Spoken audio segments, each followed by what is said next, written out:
Salamat sa ating mga pag-imen. Sa kabila po na sabihin natin na talaga nandiyan yung kahirapan sa buhay. Amen? Pero salamat sa ating mga Pinoon. Siya lahat ang nagpuprovide sa lahat po nating mga pangangailangan. Amen? Kaya salamat sa ating mga Pinoon. Alam natin na kahit may mga kahirapan, may mga problema, mga pagsubok, karamdaman, salamat sa ating mga Pinoon na nandiyan na patuloy. Amen? Na tayo po yung nagpapatuloy sa paglilingkuran. Amen? Kaya kinakailangan, amen? Hindi lang sa mga bagay na yan na tayo maging masaya, kundi sa lahat ng bagay. Amen?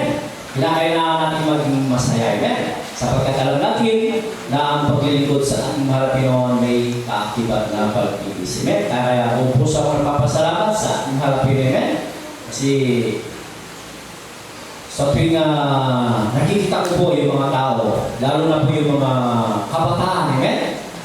Na parang nagiging anino na ating mga buhay, amen? Kasi nga, nakakalungkot yung mga kabataan na ngayon ng mga kababaihan. Halos edad po ng mga 10 taon hanggang pataas. Alam po ninyo, talagang iba na talaga, amen? Kasi halos yung mga kabataan babae ngayon, lalo na sa mga okasyon, halos sila ngayon nasa upukan ng pag-iinom ng alak, amen? Mga babae, amen? Mga kabataan, amen? Kaya sabi nga, talagang iba na ang panahon, amen?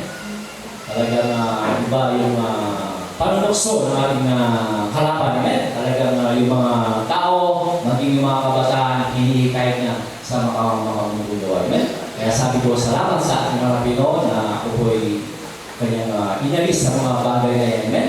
Kaya salamat sa ating mga Pinoon na tayo po lahat ay narito upang ating sundin ang kalupuan ng ating mga Pinoon. Bagamat ito mayroon kong kaakibat na sa kondisyon. Pero kailangan po natin gawin yan. Amen?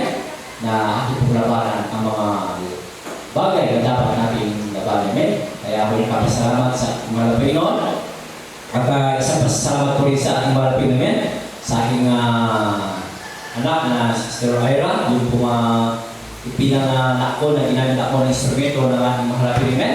Salamat sa ating mga Pinoon. At nandyan na sila po ay maging graduate na po siya ng G6 sa Baptist po. Amen. Kaya sabi ko sa kanya isang gabi, sabi ko, kailan lamang na ikaw ay pinanganak, sabi ko, nag-instrumento ako, ayaw mo narinig, amen. Ngayon, sabi ko, hindi ka na pulig, sabi ko sa kanya, matanda ka na kasi nga, papasok ka na sa high school, amen.